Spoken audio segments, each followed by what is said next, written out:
Welcome to Halas Hall Report, live every Saturday night at 7 p.m. Central Standard Time and Sunday mornings at 11:30 a.m. Central Standard Time.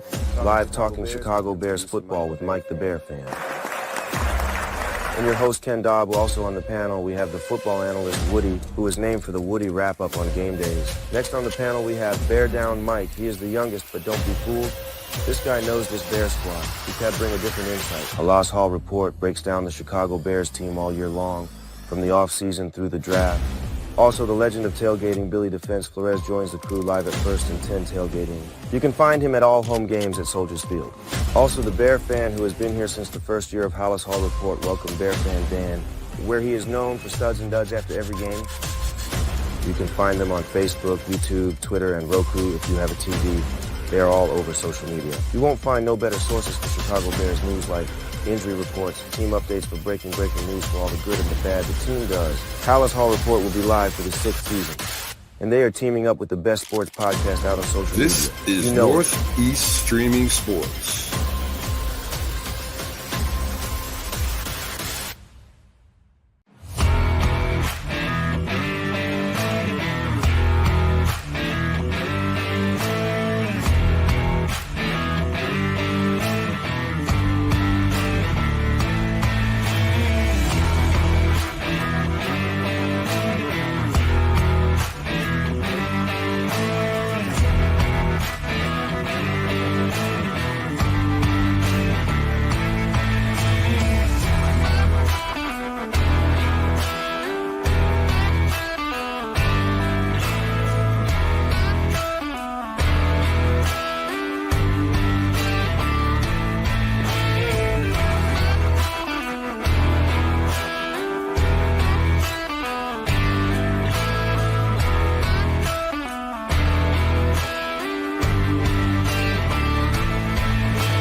You're muted, kid.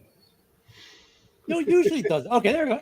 See, now I get to do it again. And we're live on the Huddle Network. That's right, the premier show on the brand new network, the Huddle Network on Roku, also soon to be on Fire Stick, and possibly some other devices like maybe your phone. That's all coming up. But today we're also on Northeast Streaming Sports and our YouTubes and Facebook, which we definitely still please visit. Subscribe, because if you want to make comments during the show, it's the only way to do it, because we are actually live, not pre-recorded, but we are launching the Huddle Network today, the new Roku channel. So it's pretty easy to find. Go to Roku, just search Huddle, and it should pop up, and you can install it on your Roku. And Fire Stick's not live yet, but we'll go live, and we'll definitely let you know when it's live, so you can go put on your Fire Sticks, your Fire TVs, your Fire devices, whatever you've got, Kindles, whatever. I think you can put on there. And boom, we're growing. Just as the Bears are growing and changing as we bring the claw. I think it's funny though. I mean, Caleb Williams in the first 5 minutes of being a Bear goes, why does anyone ever do this? And now it's a thing, right? The claw. Like, Dan, what have we been thinking for the last 100 years or so? That we didn't do this yet. I don't know. It's some, younger generation coming up with these things. I like it. Yeah, I mean, never would have thought of that. I don't know why. I mean, okay, well, let's be fair. We do have the double claw has been in existence because what's his name now? He's in the Fan Hall of Fame. Good morning, Matt. He does it, but like, dude, I mean, that's like brilliant. Yeah, we have lots of fans left, Joseph. Plenty of them. Plenty of them. We're not like Packer fans that when they go bad, they're going to empty. Because Packer fans, you got to love. Look, for the last 30 years, they've had great success, 2 great quarterbacks. But if that success wanes, watch how Lambeau gets empty. But anywho, and of course, we would be remiss, and Mike is reminding me of this in the comments. Happy Mother's Day to all the mothers out there, especially those Bear fan mothers. Happy Mother's Day to you on your day. And here we are talking football, stealing your husbands away for a half hour. So happy Mother's Day, everyone. But yeah, the claw, you got to love it. And, we had rookie training camp for all 5 of our rookies, the Fab Five. And they've all signed contracts now, I believe. So some stuff to look forward to. You know, we got the schedule coming out Wednesday. It was supposed to come out last week on Thursday, but it's coming out Wednesday now. There are some leaked ones out there. I don't know how true they are, so I won't put, because it has the Bears playing the Lions Monday Night Football. Is it true? Is it not true? We'll find out Wednesday. And rumor has the Bears are going to play on Thanksgiving again against the Lions. Yeah. Is another one. Well, I mean, I figure though, Dan, that we're going to see a lot of primetime games in the NFC North in general, not just the Bears. I mean, the Bears are flashy. You got Caleb. That's a big, that's a big to do in the NFL for storylines. But you got to figure the NFC North in general will probably be on a lot of primetime games. It's a damn good division. Yeah. I mean, it's funny though, because you listen to Lions fans. Oh, we got the best of every position in the league. You listen to Packer fans. We're the best in every position in the league. It's like, no. I mean, Packer fans think they have a better running back room than the Bears or the Lions do. I'm like, no, you don't. You have Josh Jacobs. He's really good, but you don't have the best room.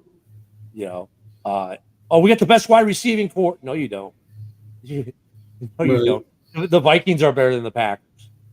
And as far as you look at the players on the roster, you guys say, Justin Jefferson and they got the best receiver in the league.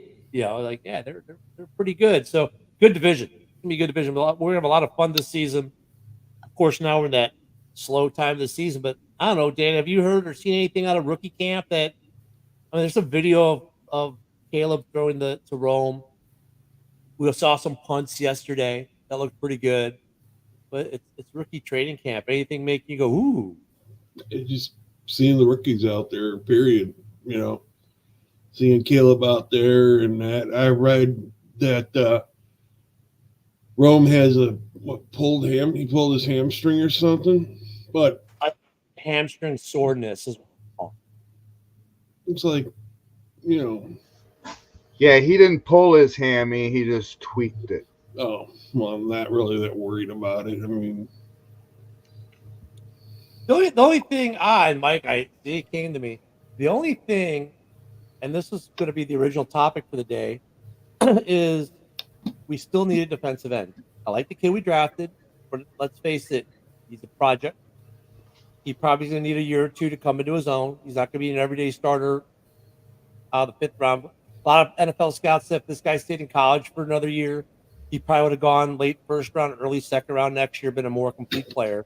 So obviously, tremendous upside, but he's not fixing that position this year. So, Ngakoue. Let's talk Yannick. Do the Bears re-sign Yannick Ngakoue? That's the question. What do you think, Dan? Yeah, I would. I mean, we need, need that veteran, experienced edge rusher. We did draft an edge rusher. But I think to bring back Yannick wouldn't be a bad idea. Mike, do you have any idea what his Botrack projection is? Is it about 5 million, 10 million? You talking about Yannick? Yannick, yeah. 1 second. He was 10 million, wasn't he? Yeah, and he's saying that he posted on Instagram what ankle. So I guess he's healed. He feels he's healed. He's ready to go. Obviously he's trying to drum up business. I don't know how much. Here's the thing though. Bears beat writer Fred Briggs said, "Yeah, no," right? And he's usually pretty spot on. But the other beat writer said, "No, they're talking to Yannick." So I don't know who to believe now, but Briggs is bad. Well, here's the thing between Sports Prick and Over the Cap. There's like a 2 or 3 week window where they kind of take that market value away. He don't have it. Yeah. The only thing that shows is $10.5 million contract from last year. Yeah. So I don't know what his market we got like another week or something. It just depends. But last year it was a couple weeks. I don't think we have the $10.5 million to pay him. No, I was just saying that's what it was then. Obviously he didn't have a decent year. He was hurt. So, yeah, I was thinking more around 5. But I believe we have about 22, not 28. That was a projection pre-draft. So you got to take out I think it's like 12 or 13 million out because of the draft easy. Because that's pre-draft. I think we said before we were going to have about $10 million left after the draft. Yeah. I don't know if Foles wants to go to the spot. I don't know. What do you guys think? We just. I mean, is it $5 million with another $5 million worth of incentives? So it's really a $5 million contract on paper, but he could earn up to $10 million. I mean, is that? I don't even know if they would do a contract like that. That seems kind of like a weird contract, but yeah, there's always that possibility. But with Yannick being hurt last year, I don't think they're going to do the incentives. You know what I mean? I think if they do sign him, it'll be cheap, and more than likely, him as a person, he might be happy with it if he don't want to retire because no one's gave him an offer or nothing, and he's already been in our organization. And with Sweat being the addition of the Bears, his production went up. Not like skyrocketed, but his stats went up. I mean, because look at with the addition of this kid right here, right? Austin Booker's not a starter year one. He's a project. He's going to be a 2-year guy. Next year is you're looking for this guy to really, really produce. Right now, he's still pretty raw and needs a lot of coaching, right? And that's if you listen to pundits and scouts and everyone else who's talked about it. They all love the pick, but they all said this guy is got tons of upside, but has some ways to go, right? So that's why I love pairing him with Yannick. So Yannick now doesn't have to be an every down guy. He can be 2 downs, 3 downs, whatever. Because when you play Detroit, it's always 4 downs. They don't punt. But he can split time with Yannick, or Yannick can split some time with him. Maybe Yannick plays 60-70% of the snaps, let's say, because you gotta get the game time. But I can see Yannick, I don't know what, 4 or 5 mil, and maybe some incentives thrown on top. Yeah. Because the guy, you're not going from a $10 million contract to a $3 million contract. I don't think that's happening.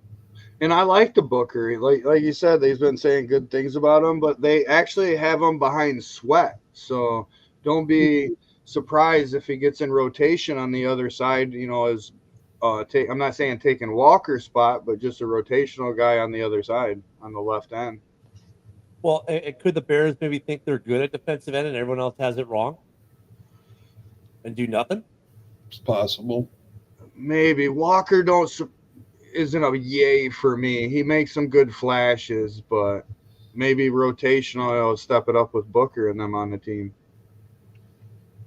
I mean, there's always that possibility. I mean, as fans, I guess we want to see them sign someone, and because the other guy, the one we want to sign is somewhat proven. And it's not like a draft pick or something.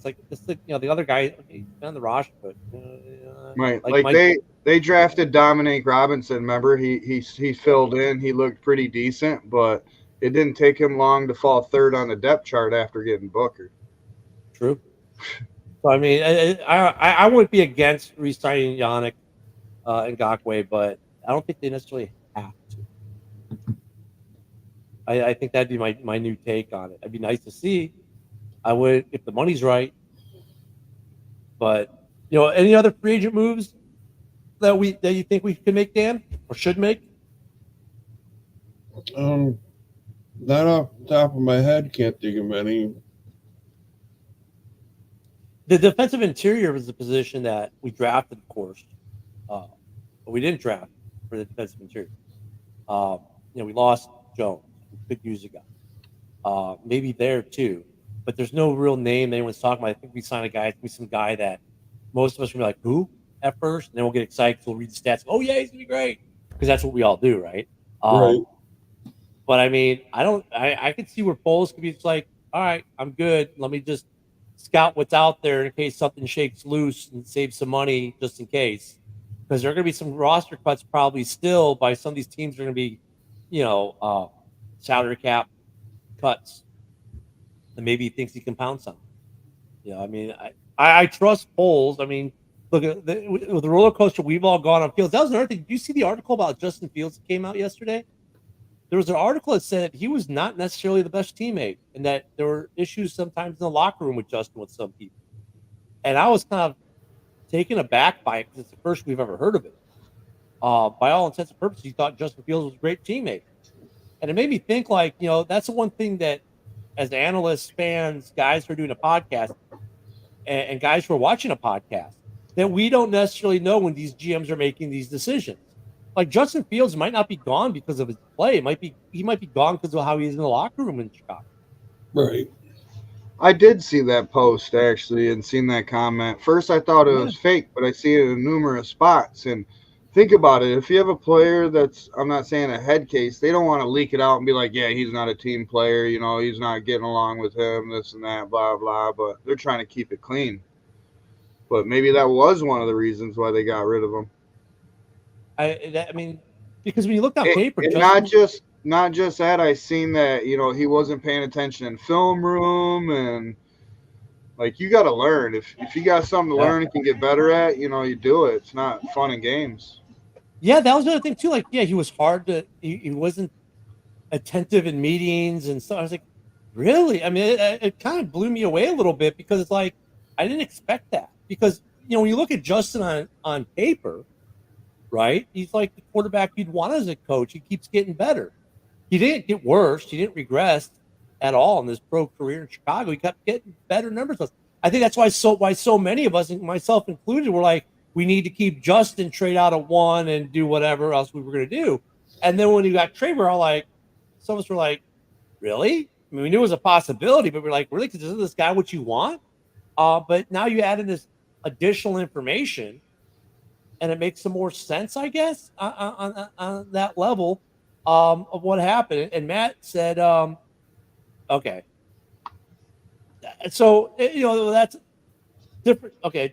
Hold on a second. Good morning, Dre. Let me get that out of the way and go back to Matt's comment because it kind of segues into it. Matt watches enough of the morning show. He knows how to segue for me now. It's great. Because he's talking about Justin. Let's get it's a good segue. I know we've talked about in the morning show, Matt, but from the Bears show, I mean, let me go to Dan. He's been given a rookie quarterback's wet dream, right? I mean, there aren't too many situations better than what he's walking into, except for maybe what Patrick Mahomes walked into. That was a phenomenal situation. How many wins would be considered a step back for the Bears this year? I mean, if you think about it, I'm going to answer that, Dre. I wouldn't say 10. I'd say 9 would be a positive. 10 is, I believe, is possible for sure because our team got better last year or this year compared to last year. And there was 3 games that Eberflus lost the game with a .0006% chance to lose and lost all 3. You turn those 2 around, you know, it's definitely 10 wins. So I definitely feel like we could for sure get 9 to 11 possible wins. Dan, what about you? 8, 9, maybe 10. I'm gonna agree with Dre. 10 is a must. If they don't win at least 10, it's a bust. It won't be like an all-out, oh my God, you suck bust. But for me personally, I'll feel let down if we get less than 10 wins this year, I think, because you could have gotten 10 wins with Justin Fields this year. I don't know if our schedule is average, Dre, because I don't necessarily believe in this whole strength of schedule thing, because here's the thing. What's the difference between our schedule and Detroit's? 2 games. Well, I was going to say 2 games. They get the top seed. We get the bottom of the seed. Yeah, but it doesn't always seem, you know, when you watch it, teams get better. Yeah, teams get better, teams get worse. That's why I don't really buy into it. The strength of schedules, you know when you can tell strength of schedule by around week 8 and they readjust it. That's when it actually matters. This before the season strength of schedule crap is just crap. It's more of a thing when you get into the season. We start to figure out who's who in the NFL. And Matt's kind of like where I'm on board because you know he watches the morning show and he knows. You know, I mean, I think 10's a must with what you got. The bigger question I think is going to be, and this is where we get a lot of Packer fans and the Lions. Oh my God, Swift is such a good luck keeping him healthy. What a terrible pickup because they of course are going to talk trash. I don't even necessarily think Swift is the every down back in Chicago. I think Swift is the goal line, pass play kind of guy and we're still going to run Herbert the majority of the time, and we're going to run Roshan a lot more this year than last year. I think it's a 3-headed monster, and all 3 of these guys bring something unique to the offense, and you'll see a lot of 2 running back sets where it's like, okay, it's going to be a pass play to Sweat or to Swift, Or is Roshan or Herbert running the ball? Is it a goal line situation, which I'd probably put Roshan and Swift back there? Which one's going to get it? Is it going to power through the middle or sneak around the edge? I mean, there's a lot of things you can do with this running back room. So 10, and the receiving core, you got 3 guys who probably say legit. 2 of them are legit 1,000-yard guys. Some in the morning show broke down, said, yeah, most really good rookies might get you 800 to 900. Okay, I mean, let's say Rome is 800 yards as wide receiver 3. I'll take that. That's 2,800 yards right there. Yeah, I mean, Matt, I don't want to say that until he plays them down. You know what I'm saying? I think Dan might agree with me on that. On paper, I think we could possibly make a case. But I'm saying you should win 10 games with Justin Fields. And my argument would be this. If Ryan Poles got rid of Justin Fields, he must feel 2 things. 1, Caleb is better than Justin now. And 2, he has a higher ceiling. Otherwise, why do you trade Justin Fields? And he's cheaper for the next 3 years. Well, for the next 5 years. Well, I'm just saying. Yeah. But I mean, so I get, Matt, your argument, and I don't see a flaw in it. I just don't want to come out and say he's automatically better than Justin until he plays some downs, but I can see why the argument's being made. And there's validity. There is validity. That's what I'm saying, 10 games. You should be able to win 10 games. If Justin was still the quarterback, we'd expect 10 to 12 games, wouldn't we? Yeah. So I think you have to anything less than 10 games is a bust for them. That, In fact, Fox Sports already has us making the playoffs. They have the NFC North sending 3 teams to the playoffs this year, which I'm just amazed that Fox Sports, being a national organization, gave the NFC North any love whatsoever. But to say that the NFC North is going to send 3, I don't know. Do you agree with that, Dan? What Dre is saying there? That Poles get his own quarterback, get his own pick, and get his own quarterback. I mean, it basically is what they did with Trubisky with when they drafted Fields. I don't know if I agree with what Dre is saying, though, from just that simplistic. He kind of married himself to Fields the year previous when at number 1 he traded out. And he said, this is my guy. I don't think it has anything to do with the fact that Poles didn't pick Fields. Because, Poles doesn't strike me as that kind of guy. He strikes me as of whatever's best for the team, whether I drafted him or not. Hence, he gave JJ a big contract. And he didn't draft JJ. I don't know if that would be the reason why. Matt says he's a Buckeye fan, so he's a Fields fan. He thinks that Chicago did him dirty. Justin would definitely win 10 games with those weapons. Well, I agree with the back half. The front half, outstanding. The middle, I disagree. They actually did right by it. They cost the Bears draft picks to do what they did. And they said, Justin, where do you want to go? And he said, I want to go to Pittsburgh. And that's where they sent him. So that's not doing him dirty, is it? I mean, Dan, do you think we did him dirty? No, not really. No. Mike, do you think we did him dirty? No, the organization got the shaft on it for a 6th-round pick because he's worth more on the team. But really, definitely was Justin got the benefit from him, got exactly what he wanted. Not saying he wanted to be traded, but he knew he was going to be traded, so he got the choice on where he wanted to go, yes. I'll say this for Matt to try and maybe help him with we did him dirty. We made him wait an awful long time. That'd about be the only thing I could say. We wanted that haul like we did to Carolina last year, but we didn't get it.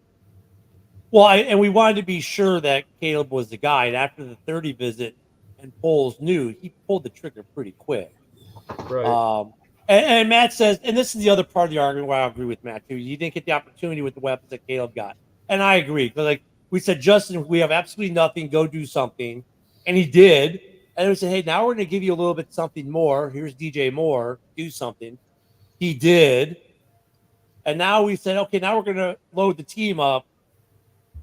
And then we're going to send you the but the team was set up to do that. When Poles got it, it was fucking buried in depth and overpaid people. Like, he made a lot of changes to do what he did.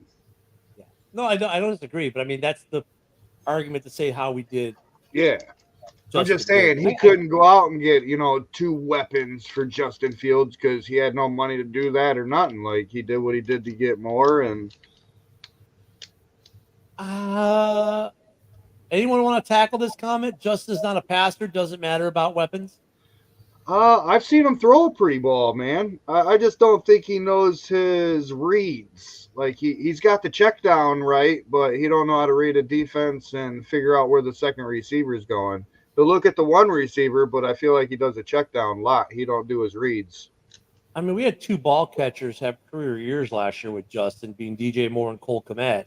And ironically, those are the only 2 that PFF graded over 100, or actually even over 60. So, I mean... Yeah, most of DJ Moore's were short passes, though. And that was after the catch. But their PFF grades, though, for contested balls, stuff like that, were pretty high. Everyone else on the team was abysmal. Yeah. So, I mean... Well, I mean, we didn't have receivers to be like, huh. St. Brown and Jones, and I still feel like Jones is on the chopping block. I feel like he possibly could get cut till still. I don't know. The rule change may save Villius Jones. For the extra players? Yeah.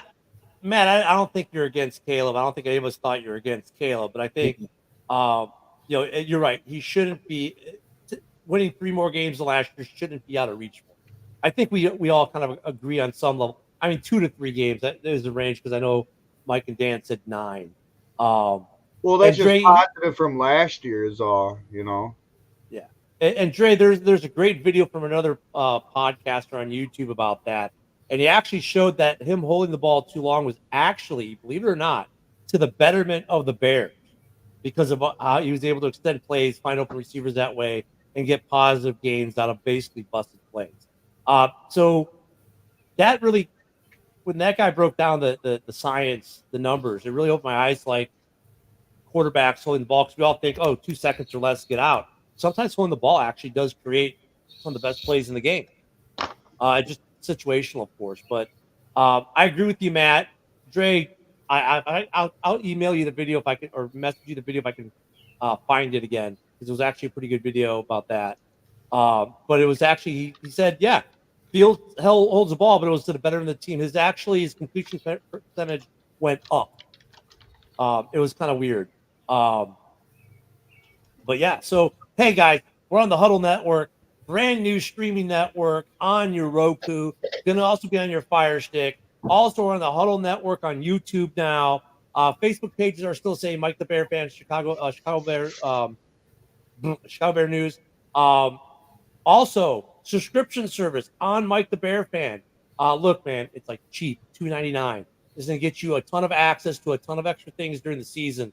Maybe some games I can't say or cannot say for legal purposes, but maybe you're not some games. That was my foot stomp on the floor for you military types. So, hey, we got a lot of things coming out tonight, 6 p.m., special show for the Huddle Network. Make sure you join us. And everyone have a great Sunday, have a great Mother's Day, and we'll see you tonight, and we'll see you tomorrow morning on Ken and Ken in the morning. Otherwise, have a great night, everyone, and we'll see you soon. Peace.